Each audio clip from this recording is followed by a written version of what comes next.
नमस्कार मित्रों और साथियों, हंसी खुशी के इस अड्डे और हैप्पी भारत मिशन के मेरे इस लक्ष्य पर आप सबका स्वागत है, जहां मैं खुश रहने के ही स्वर्णिम सूत्र बताता हूं और उन बातों को ही बताता हूं जो सारे जीवन आपके काम आने वाली है।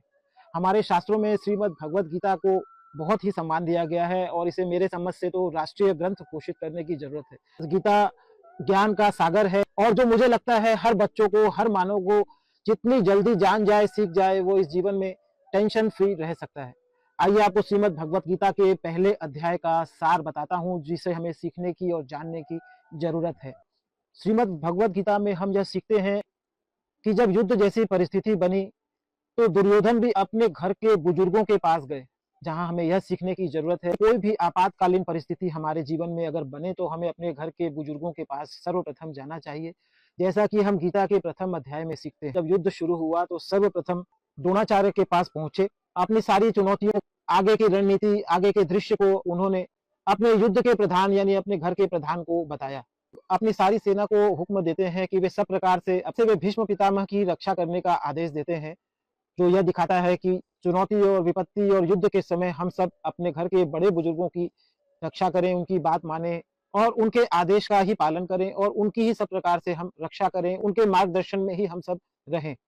और यहाँ हम प्रथम अध्याय में सीखते हैं कि जैसा युद्ध की शुरुआत के दौरान भीष्म पितामह ही शंख बजाते हैं और युद्ध की शुरुआत का ऐलान करते हैं, उसी तरह हमें हर संभव अपने घर के बड़े बुजुर्गों को चुनौती के समय आगे रखने की जरूरत है। उनके द्वारा ही हर तरह की चुनौती का जवाब दिया जाए, इसकी भी हमारी कोशिश रहनी चाहिए। हम बड़े बनकर आगे आने की कोशिश नहीं करें। इसके बाद भीष्म पितामह जब शंख बजा चुके होते हैं तो ऐसा देखने में आता है कि बाकी उनकी सारी सेनाएं ढोल नगाड़े बजाती हैं, जो उनके आदेश का पालन कर रही है या उनके आदेश को मंजूर कर रही है। इस तरह से वे अपनी रजामंदी देते हैं। इससे हमें यह सीखना है कि हमारे बड़े बुजुर्ग जब चुनौती के समय कोई भी हमें आज्ञा दें, उनको हम इस बात की सहमति भी जताएं, उनकी योजना में शामिल है, उनके साथ है और उनकी हर बात को मानने के लिए तैयार है। इसके बाद हम प्रथम अध्याय में देखते हैं भगवान श्री कृष्ण सफेद रंग के घोड़े पर अर्जुन को लेकर युद्ध भूमि में आते हैं, जिससे हमें यह सीखना है कि हम अपने जीवन में किसी भी तरह का वाहन अगर उपयोग करते हैं तो हमारा वाहन सफेद रंग का हो। यह बात हम सीख सकते हैं। इसके बाद भगवान श्री कृष्ण ने और अर्जुन ने भी शंख बजाए, जिससे हमें यह सीखना है कि हम अपने जीवन में नित्य निरंतर सुबह प्रातःकालीन पूजा पाठ जब भी करें तो हम शंख बजाएं, शंख ध्वनि करें, क्योंकि हमारा यह जीवन एक तरह से संघर्ष ही होता है और इस संघर्ष के जीवन में हमें शंख बजाकर शुरुआत करनी चाहिए, जैसा कि हम भगवान श्री कृष्ण के जीवन में भी देख रहे हैं। यहाँ हम शंख से यह भी सीख सकते हैं, जैसा कि भीष्म पितामह जो धर्म के मर्मज्ञ माने जाते हैं, उन्होंने भी शंख बजाया और भगवान श्री कृष्ण ने भी शंख बजाया, जो हमें यही प्रेरणा देता है कि हमें अपने दैनिक जीवन में शंख ध्वनि बजानी चाहिए। इसके बाद प्रथम अध्याय में ऐसा देखने में आता है, अर्जुन श्री कृष्ण को आदेश देते हैं कि मेरे रथ को आप दोनों सेनाओं के बीच में लेकर चलो, ताकि मैं सबको देख लूं कि मुझे किस किस से युद्ध करना है। यहाँ अर्जुन भूल कर बैठता है, यह भूल हमें करने से बचना है। अर्जुन एक तो भगवान को आदेश देता है और दूसरा भगवान को कहता है कि मैं देख लूं। हमें यह सीखना है कि हमें कुछ भी नहीं देखना है, एकमात्र हमें भगवान को ही देखना है। जैसी परिस्थिति बनती हो, भगवान के आदेश अनुसार हमें उस परिस्थिति में ढलना है। अर्जुन के समान हम कदापि यह भूल न करें कि हम भगवान को आदेश दें, अपनी बात को ऊपर रखें, जैसा कि अर्जुन ने गलती की। जब भगवान को वो आदेश देता है तो भगवान भीष्म और द्रोणाचार्य के सामने ले जाकर रथ को खड़ा कर देते हैं और भगवान बोलते हैं तू देख ले। यहाँ हमें यह सीखना है कि भगवान को जब उसने आदेश दिया तब भगवान भी बोलते हैं भाई तू ही देख ले। यह भूल हमें नहीं करनी है।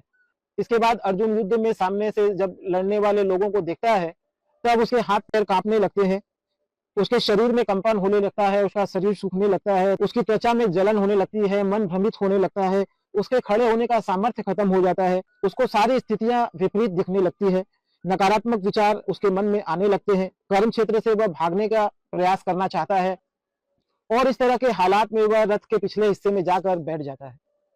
कुल मिलाकर आम जिंदगी में यही होता है, इंसान जब भगवान से विमुख होता है या भगवान को नहीं देकर अपनी बुद्धि लगाने लगता है और जब भगवान से विमुख होकर कोई कर्म करने का निर्णय लेता है, उसी समय डर उसके पीछे लग जाता है और वह भयभीत होकर कांपने लगता है। हमें इस अध्याय से मुख्य रूप से यही शिक्षा लेनी है कि युद्ध जैसी स्थिति भी हमारे जीवन में कायम हो तो हमें भगवान को देखते रहना है और भगवान के ही आदेश का पालन करना है। अगर हम कहीं भी भगवान के आदेश से विमुख होते हैं तो हम कहीं न कहीं बड़ी विपत्ति में फंसने वाले हैं और वही हाल हमारा होने वाला है, जैसा कि अर्जुन का हुआ। हम डिप्रेशन में जा सकते हैं, हम चिंता से घिर सकते हैं, हम शोक युक्त हो सकते हैं। कुल मिलाकर मुझे तो प्रथम अध्याय का सार यही समझ आता है कि हर स्थिति में हमें भगवान के सम्मुख रहना है, क्योंकि पहला अध्याय और 18वां अध्याय गीता का यही हमें सिखाता और समझाता है कि पहले अध्याय में अर्जुन भगवान से विमुख होते हैं और आखिरी अध्याय में भगवान उन्हें यही शिक्षा देते हैं कि तू सब प्रकार से मेरी शरण में आ जा, बाकी सब मैं देख लूंगा। कुल मिलाकर प्रथम अध्याय से यही सीखना है कि हम हर तरह से भगवान की शरण में रहें। शरण में रहने से तात्पर्य है कि भगवान विचारों के द्वारा, हमें अपने धर्म गुरुओं के द्वारा, हमें अपने बड़े बुजुर्गों के द्वारा जो शिक्षा देते हैं उसके अनुकूल हम अपने निर्णय लें और उसी का पालन करें। हम स्वयं बड़ा बनने की कोशिश न करें। कुल मिलाकर मित्रों और साथियों, गीता एक बहुत बड़ा ग्रंथ है, किंतु सार बातें जो मुझे सीखने में आई, जो मैंने समझ में आई, मैंने अपने इस यूट्यूब चैनल के जरिए आपको बताई। आपको इसे ध्यान से समझना चाहिए और सीखना चाहिए। गीता ग्रंथों में सिरमौर है। इसे राष्ट्रीय ग्रंथ घोषित करने की जरूरत है, क्योंकि ये सब विद्याएं अगर हम बाल्यकाल से सीख जाते हैं तो ये विद्याएं हमें जीवन के कदम कदम पर काम आती है। और जब हम इन विद्याओं में प्रकांड विद्वान बाल्यकाल में ही बन जाते हैं तो हम हंसते हंसते सारा जीवन बिता सकते हैं, क्योंकि हमें यह पता चल जाता है कि हमें हर परिस्थिति में वास्तव में रहना कैसे। हमने प्रथम अध्याय में सीखा, अर्जुन ने कहा कि मैं देख लूंगा, मुझे आप दोनों सेनाओं के मध्य ले चलो। वो पहले बताई हमें यह अभिमान कभी नहीं करना है। हमें सिर्फ चुनौती की परिस्थिति में भगवान की तरफ देखते रहना है। हमें कभी भी भगवान के सामने या अपने बड़े बुजुर्गों के सामने या माता पिता के सामने या जो गुरु तुल्य हैं उनके सामने अभिमान नहीं दिखाना है। इसके बाद जब इस तरह अभिमान की स्थिति हुई तो मैंने आपको प्रथम अध्याय में बताया किस तरह अर्जुन कांपने लगा, शोक में डूब गया। जैसा हम घर घर में देखते हैं, तो घर के बड़े बुजुर्गों की बात का सम्मान न करने की वजह से बच्चे डिप्रेशन में चले जाते हैं, भय से ग्रसित हो जाते हैं। वैसी की वैसी ही सीन यहाँ अर्जुन के जीवन में हमने बनी हुई देखी। आइए द्वितीय अध्याय में जब अर्जुन की ऐसी स्थिति बनी तब भगवान ने उसे कैसे इस स्थिति में समझाया, उस पर हम चर्चा करेंगे। सबसे पहले भगवान ने अर्जुन को बताया कि जब हम कर्म क्षेत्र में प्रवेश कर जाते हैं तब हमें कर्म क्षेत्र पर डटे रहना जरूरी है। हाल में हम अपने कर्म से पीछे नहीं हट सकते। अगर उस परिस्थिति में हम पीछे हटते हैं तो हमें काफी अपमान का सामना करना पड़ सकता है, जो कि अर्जुन ने अपनी बात रखी कि वह कर्म करने में सामर्थ्य नहीं है और वह कर्म क्षेत्र से भागना चाह रहा था। तो हमें अपने हर परिस्थिति में कर्म क्षेत्र में डटे रहना है। बाकी स्थितियां परिस्थितियां आती और जाती रहेंगी, ऐसा भगवान श्री कृष्ण ने अर्जुन को संदेश दिया। और हमें भी यह बात सीखनी है कि परिस्थितियों के कारण हम कर्म क्षेत्र से कभी भी पीछे नहीं हटें। इसके बाद वे कुछ दोहों के बाद ही फिर से भगवान के शरण होते हैं। जैसा कि उन्होंने बताया, कार्पण्य दोषो प्रहत स्वभाव पृच्छामि त्वाम धर्म सम्मूढ़ चेता यच्छ्रेयसा निश्चितं ब्रूहि तन्मे शिष्यस्ते हम शाधि माम त्वाम प्रपन्न। वे फिर से भगवान श्री कृष्ण के शरण होते हैं और उनसे शिक्षा मांगते हैं कि मैं इस परिस्थिति में क्या करूं, क्योंकि वे अपने घर परिवार के लोगों से जब युद्ध की स्थिति बनी, उनके मन और शरीर की हालत देखकर उन्होंने फिर से भगवान के शरण होना स्वीकार किया। तब भगवान ने उन्हें शोक से निकालने के लिए कुछ सूत्र दिए, कुछ बातों को रखकर समझाया। उन्होंने अर्जुन को समझाया कि इस जीवन में शोक का कोई अस्तित्व नहीं है, क्योंकि जहां हम शोक करते हैं वहीं हम और ज्यादा संकटों को आमंत्रण करते हैं। क्योंकि हर परिस्थिति में अगर हम अपने कर्म से विमुख होते हैं तो हमें नई नई और चुनौतियों का सामना करना पड़ता है। फिर भगवान कहते हैं कि हमें मनुष्यों के लिए तो शोक करना ही नहीं चाहिए। हर मनुष्य वास्तव में एक आत्म स्वरूप है, आत्मा है। हम सबके वास्तव में चेहरे ही अलग हैं। और समझदार और ज्ञानी पुरुष जो आत्म तत्व को समझ जाते हैं, वे किसी मानव के आने और जाने से कभी शोक नहीं करते, क्योंकि यहाँ सभी को आना और जाना है। हर परिस्थितियों को आना और जाना है। कोई भी परिस्थिति भी स्थायी नहीं है, कोई भी मानव हमारे जीवन में स्थायी नहीं होते हैं। यह बात उन्होंने मुख्य रूप से समझाई, जो हमें भी सीखनी है, समझनी है कि हमारे घर के कोई भी लोग हमारे जीवन में निरंतर रहने वाले नहीं है। परिवर्तन इस जीवन का नियम है जो निरंतर होने वाला है, और इस परिवर्तन को स्वीकार करना हमारी जिम्मेवारी है, हमारा कर्तव्य है, और हमें इन परिस्थितियों को, इन परिवर्तन को स्वीकार करते हुए जीवन जीना है। यहाँ भगवान अर्जुन को बताते हैं कि में हर काल में हर आत्मा अलग अलग शरीर में अलग अलग रिश्ते और संबंधों के रूप में हमारे जीवन में बार बार प्राकट्य होती है, और ऐसा सिलसिला कई जन्मों तक चलते रहता है। हमारे ही जीवन से हमें शिक्षा दी कि जैसे हमारे जीवन में बालकपन, जवानी और वृद्धावस्था होती है, और हमें नए शरीर की प्राप्ति होती है, उसी तरह जीवन में सब कुछ आता और जाता रहता है। सबका, सभी चीजों का परिवर्तन निश्चित है। इसलिए हमें बुद्धिमान बनकर, हमें भगवान के शरण होकर हर चीज को स्वीकार करना जरूरी है। फिर उन्होंने बताया कि इस जीवन में हमें सर्दी, गर्मी, सुख, दुख और बहुत तरह के भौतिक सुख भी मिलते हैं, जो कि हमें समझकर चलना चाहिए अनित्य हैं। कोई भी सुख हमें निरंतर नहीं मिल सकता। इन सभी परिस्थितियों को हमें सहन करने की भी उन्होंने आज्ञा दी। और उन्होंने यह भी बता दिया, जब हम इन सब परिस्थितियों को सहन करने के योग्य होते हैं वास्तव में, तभी हमारी मुक्ति होती है, तभी हम मोक्ष के योग्य बनते हैं। इसलिए हमें हर परिस्थिति को डट कर सामना करना है। इसके बाद उन्होंने असत्य और सत्य पर भी थोड़ी चर्चा करके अर्जुन को समझाया कि वास्तव में असत्य की कोई सत्ता नहीं होती और सत्य कभी मिटता नहीं, इसलिए सत्य को हमेशा अपने जीवन में स्थान देना चाहिए। जीवन में सत्य हमेशा 100 झूठ से ज्यादा बलवान होता है, और उन्होंने यह भी सिखाया हमें कि एक सत्य 100 झूठ के मुकाबले शक्तिशाली होता है। एक बार सत्य बोलने से हम 100 तरह के भय से हमारी मुक्ति हो जाती है। इसलिए हमें जीवन में निरंतर सत्य का सहारा लेना चाहिए, सत्य ही बोलना चाहिए, क्योंकि सत्य बोलने से हमें एक बार डर लगता है, और जब हम सत्य बोल देते हैं तो उससे हम आजीवन मुक्त हो जाते हैं। फिर जब अर्जुन अपने परिवार के लोगों को मारना पड़ेगा इस बात को लेकर शोक कर रहा है, तब अर्जुन वहां सिखाते हैं कि कोई भी किसी को मारता नहीं है, कोई किसी को जन्म नहीं देता। फिर मरने मारने के खेल को अर्जुन को भगवान ने समझाया कि हम सभी आत्मा हैं, कोई किसी को मारता नहीं है, तो अपने अपने पूर्व कर्म की वजह से ही सुख और दुख पाते हैं, मरते हैं, जन्म लेते हैं। इस तरह कोई किसी को मारता नहीं है, कोई किसी को बचाता नहीं है। यह सब पूर्व प्रारब्ध का एक खेल चलता है, जिसके तहत हर इंसान के जीवन में नई नई परिस्थितियां पैदा हो जाती हैं।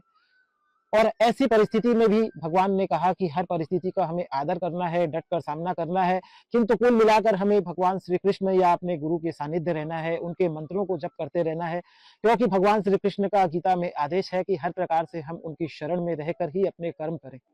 फिर उन्होंने यह भी समझाया कि हर आत्मा अव्यक्त है, आत्मा को कोई नहीं मार सकता, या शरीर ही मरता है। हर इंसान अपने प्रारब्ध और अपने कर्म के बस मरना और जीना करता है, इसलिए इसके लिए कोई डरने और घबराने की जरूरत नहीं है। जो स्थिति का निर्माण हुआ है, जिसके साथ युद्ध की स्थिति बनी है, उसके साथ युद्ध करना ही पड़ता है। उसे मोटिवेशन दिया और उसे युद्ध के लिए खड़ा करने के लिए ज्ञान दिया। फिर उसे यहाँ यह भी समझाया कि जो जन्मा है उसका मरण निश्चित है, क्योंकि यह मृत्यु लोक है, यहाँ सबका मरना निश्चित है, इसलिए जन्मने और मरने के लिए शोक करने से कोई मतलब नहीं है। फिर अर्जुन को यह भी समझाया कि अगर वो युद्ध जैसी स्थिति में कर्म क्षेत्र में आकर यदि वो पीछे हटता है, तो उसके परिवार के लोग ही उसका अपमान करेंगे, उसे न कहने वाली बातें कहेंगे, जो हमें सीखनी चाहिए कि हम अपने कर्म क्षेत्र में डटकर अपना काम करते रहें, अपने काम में ही मन लगाएं, और जो परिस्थिति हमारे जीवन में बनी है उन परिस्थितियों को हम स्वीकार करें और अपने नित्य निरंतर के कर्म और कर्तव्य को करते रहें। और इस तरह कर्तव्य कर्म करते हुए यदि हम इस शरीर को भी छोड़ देते हैं, कर्मों को करते हुए यदि हम असफल भी हो जाते हैं, तो हमें अपमान जैसी स्थिति में फंसना नहीं पड़ता। इसलिए भगवान श्री कृष्ण अर्जुन को उपदेश देते हैं कि जय हो पराजय हो, हमारी जीत हो या हमारी हार हो, हमारा लाभ हो या हमारी हानि हो, हमारे जीवन में सुख हो चाहे दुख हो, हमें हर परिस्थिति को समान रूप से देखना है, क्योंकि इन परिस्थितियों का कोई अस्तित्व वास्तव में नहीं होता। हमें अपने सिर्फ कर्तव्य कर्मों को करने पर ही ध्यान देना है और उन कर्तव्य कर्मों को निरंतर करना है। इसके बाद भगवान ने वहां अर्जुन को यह भी शिक्षा दी, यह भी ज्ञान दिया कि हम सब मानव का सिर्फ कर्म करने का ही अधिकार है। जैसी परिस्थिति या जैसा हमें काम मिला है, हमें फल की चिंता भी कदापि नहीं करनी चाहिए, क्योंकि फल हमारे वश में कदापि नहीं होता। हमें जो स्थिति या जो काम मिला है, सिर्फ हमें अपने कर्म को करते रहना है, अपने काम को करते रहना है। जैसा कि अर्जुन के जीवन में उसे युद्ध करने के लिए उसे युद्ध जैसी स्थिति मिली या युद्ध का काम मिला, क्योंकि अर्जुन क्षत्रिय था, ऐसे ही हम सब भी अपने अपने पूर्व प्रारब्ध के अनुसार किसी न किसी काम में लगे हैं। विद्यार्थी पढ़ रहे हैं, पिताजी कमा रहे हैं, माता घर का संभालती है। इस तरह हर मानव को अपना कर्म करना पड़ता है और उसी पर यह सृष्टि का चक्र चलता है। और हमें इस दौरान यह भी ध्यान रखना है कि अगर हम कहीं असफल हो जाए तो उसे एक सफलता का ही हम प्रोसेस माने, किसी तरह डरे नहीं, घबराए नहीं, अपने काम से पीछे नहीं हटे और अपना काम निरंतर करते रहें। हमें इस तरह किसी भी हाल में अपने जीवन में समबुद्धि बनाकर रखनी चाहिए। अगर हम हारते हैं तब भी, जीतते हैं तब भी, हमें अगर सफलता मिलती है तो भी और न मिले तो भी, उसे अपना पूर्ण प्रारब्ध और अपना कर्म समझकर हमें अपना काम फिर भी करते रहना चाहिए। तभी हम वास्तव में एक सफल प्राणी के रूप में उभर सकते हैं। गीता में मुख्य रूप से हमें ये समझना है। और सब कर्मों को करते हुए भी हमें अपनी बुद्धि को परमात्मा में स्थिर रखना है, ऐसा भी आदेश उन्होंने दूसरे अध्याय में दिया, जो हमें सीखना चाहिए, अपने जीवन में उसे अप्लाई भी करना चाहिए कि हम हर परिस्थिति में काम करते हुए भगवान की शरण में रहें, उनके नाम का जप करें, उनके गीता के आदेश को पढ़ते रहें, सुनते रहें। इसके बाद अर्जुन को भगवान श्री कृष्ण ने स्थिर बुद्धि बनने की प्रेरणा दी और यह भी बताया कि स्थिर बुद्धि मनुष्य का क्या लक्षण होता है, वो भी हमें सीखना चाहिए। स्थिर बुद्धि मनुष्य अपने सभी कामना, अपनी सभी इच्छाओं से विमुख होता है। वह अपनी इच्छा कोई नहीं रखता, सिर्फ अपना काम करते रहता है और मिली हुई सभी परिस्थिति का आदर करता है और अपने काम की ओर ही ध्यान रखता है। स्थिर बुद्धि मनुष्य की एक पहचान उन्होंने और बताई कि उसको दुख की प्राप्ति होने पर उसके मन में किसी प्रकार का उद्वेग नहीं होता या वह दुखी नहीं होता, और उसे जीवन में अगर सुख मिल जाए तो उसमें भी वह बहुत खुश नहीं होता या किसी तरह का उसमें किसी भी तरह की उस सुख में वह आसक्ति नहीं करता। उसे भी वो एक परमात्मा का प्रसाद मानकर उसको भोग करता है और समबुद्धि रूप अपने जीवन में उसे मानता है। उसे परमात्मा का प्रसाद मानकर ही समबुद्धि से भोग लेता है। स्थिर बुद्धि जो पुरुष होता है, उसके मन में किसी भी तरह का राग नहीं होता, उसे द्वेष नहीं होता, उसके मन में भय नहीं होता और उसका क्रोध नष्ट हो चुका होता है। ऐसा मानव हमें भी बनने की जरूरत है और यह सब विद्याएं हमें श्री कृष्ण के सम्मुख रहने से ही प्राप्त होगी। श्री कृष्ण रूपी किसी भक्त का साथ करने से हमें वास्तव में प्राप्त होती है। श्री कृष्ण के सत्संग को सुनने से, उनकी लीलाओं को, उनकी कथाओं को सत्संग के माध्यम से, गुरुमुख के माध्यम से हमें यह स्थिर बुद्धि प्राप्त होती है। वास्तव में हम इन सत्संग और गुरुमुख के माध्यम से यह जान पाते हैं कि वास्तव में हमें जीवन में करना क्या है, कैसे हमें जीना है, हर परिस्थिति को कैसे देखना है। और सबसे बड़ी बात हमें कृष्ण की गीता सिखाती है कि हमें गीता के आदेश को मानना है और इन आदेशों को हमें जानना है और अपने जीवन में इसे उतारना है। हमें जीवन में हर प्रकार की आसक्ति करने से भी बचना चाहिए। आसक्ति से मतलब है कि हमें यह चीज मिले ही मिले। कई बार आजकल के वातावरण में देखा जाता है, कई लोग जिद करने लगते हैं। तो आपको यह समझ लेना है कि वास्तव में वह चीज अगर आपके प्रारब्ध में होगी तो वो आपको निश्चित रूप से मिल जाएगी। आप उसके लिए सिर्फ कर्म करते रहें। और उसमें आसक्ति से एक मतलब यह भी है कि अगर हम कई बार आसक्तिवश अपने मस्तिष्क के ऊपर उस चीज का काफी बोझ ले लेते हैं कि यह काम ऐसे होना ही चाहिए, तो इस चीज से भी आपको सावधान रहना है, क्योंकि यह संसार अनित्य है। यहाँ पर हमें जो भी मिलता है अपने पूर्व प्रारब्ध की वजह से मिलता है, तो हमें इन सब बातों से हमेशा बचना है। हमें कहीं भी आसक्ति के चुंगल में न फंस जाएं। हमें इस बात को भी ध्यान रखना है, हम किसी भी चीज के लिए अड़े नहीं और जिद नहीं करें, क्योंकि यह अड़ना और जिद करना भी हमारे लिए कई बार घातक हो जाता है। ऐसा हमारे गुरुमुख से भी हम सुनते हैं कि जब कोई चीज बहुत प्रयास से भी हमें न मिले तो हमें समझ लेना चाहिए कि वह हमारे लिए उचित नहीं है। और कई बार हम उस चीज के लिए ही पागलपन करने लगते हैं, जिद करने लगते हैं और बाद में ऐसा देखते हैं कि वह चीज हमारे लिए दुखदायी हो जाती है। इसलिए हमें इन बातों से भी गीता के अनुसार सावधान रहना है कि कहीं इस तरह की किसी परिस्थिति में हम तो नहीं फंस रहे हैं। इसके बाद भगवान श्री कृष्ण द्वितीय अध्याय में बताते हैं, जो कि मुझे स्वार्थ स्वरूप लगता है, हमें क्रोध से हर हालत में बचना चाहिए। अगर हम गुस्सा करते हैं, क्रोध करते हैं, तो हमारी पूर्व स्मृति भंग हो जाती है। हम अपनी पिछली बातों को भूल जाते हैं, अपनी पिछली की हुई साधना से विमुख हो जाते हैं। और क्रोध करने से सबसे ज्यादा हमारे शरीर और मन पर ही सर्वप्रथम प्रभाव पड़ता है। हमारे शरीर और मन का संतुलन बिगड़ जाता है और हम परिणाम स्वरूप शोक से डिप्रेशन में चले जा सकते हैं। इसलिए हमें हर हाल में क्रोध करने से बचना चाहिए। और यह बात भी हमें क्रोध से सीखने की जरूरत है, इससे हमारा सारा ज्ञान नष्ट हो जाता है। और जब यह क्रोध की आंधी पार होती है, तब हमें पता चलता है कि हमने वास्तव में क्या खो दिया। इसलिए हमें हर परिस्थिति में शांत रहते हुए परिस्थिति को संभालने की कोशिश करनी चाहिए। यह क्रोध हमारे बने बनाए सारे काम, बने बनाए सारे रिश्तों को बिगाड़ कर रख देता है।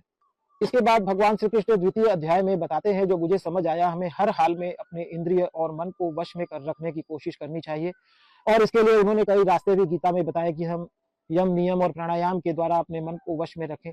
हम उन चीजों का चिंतन नहीं करें अपने जीवन में जो हमें नहीं चाहिए या जो चीजें हमें छोड़नी है, क्योंकि जब हम चिंतन करते हैं या बार बार उन विचारों को, उन बातों को सोचते हैं, तो वास्तव में हम उन्हीं बातों को आकर्षित करते हैं। तो हमें इस तरह के व्यर्थ के विचारों से बचना चाहिए। यह व्यर्थ के विचार ही हमें नए नए संकट और परेशानियों में डाल देते हैं। इसके बाद स्थिर बुद्धि पुरुष की उन्होंने एक निशानी और बताई। जब दुनिया सोती है तब वह जागता है और उस समय अपने सब कार्यों को करता है, अपनी योजनाएं बनाता है। तो हमें इस बात को भी समझना है, रात्रि का समय या ब्रह्म मुहूर्त का समय, जब पूरी दुनिया सोई रहती है, सिर्फ सात्विक शक्तियां जागती है, उस समय अपने मुख्य कार्यों को हमें करना है। इसके बाद सुखी जीवन के लिए हमें यह भी सीखने मिलता है कि अगर हम भोग के पीछे भागते हैं तो वह भेष बदला हुआ दुखी होता है। इससे हमें परम शांति कभी नहीं मिलती और भोग भोगने से हमारी और भोगने की इच्छा भी, लालसा भी बढ़ती चली जाती है, जिससे भी हमें बचना है। कुल मिलाकर द्वितीय अध्याय में भगवान श्री कृष्ण हमें समझाना चाहते हैं कि हमें अपनी सभी कामनाओं और इच्छाओं से बचना है। हमें अपनी कोई भी कामना और इच्छा नहीं रखनी है। जैसी स्थिति, जैसा हमें माहौल मिले, उसके अनुकूल ही हमें अपने निर्णय को ले लेना है और उसी में ढलने की कोशिश करनी चाहिए। हमें ममता रहित होकर जीवन जीना चाहिए। किसी के प्रति ममता ज्यादा नहीं रखनी है, क्योंकि अगर आप ममता रखोगे तो वो इंसान आपसे दूर होगा, तो आपके मन में दुख और शोक होगा। और इस संसार में कुछ भी निश्चित नहीं होता, कौन कब तक साथ रहेगा। हम सभी इंसान वास्तव में एक रेलगाड़ी में चढ़े हुए हैं, जिसका जो स्टेशन आएगा उसे वहां अलग होना है, वहां उतरना है। इसलिए कुल मिलाकर हमें यह बात सीख लेनी है, जान लेनी है कि हमें किसी भी स्थिति में अपने आप को लिपायमान नहीं करना है, एकदम मुक्त स्टाइल से रहना है। हमें मुख्य रूप से गीता के दूसरे अध्याय में सार स्वरूप यही समझना है कि यहाँ सभी प्राणी आने जाने वाले हैं, कोई यहाँ निरंतर रहने वाला नहीं। सभी परिस्थितियां भी आने जाने वाली है, कुछ भी यहाँ निरंतर रहने वाला नहीं है। इसलिए हम किसी भी परिस्थिति के वश होकर दुख और शोक में जाकर अपने अमूल्य समय, अपने अमूल्य परिस्थिति और अपने अमूल्य मान सम्मान को न भूलें।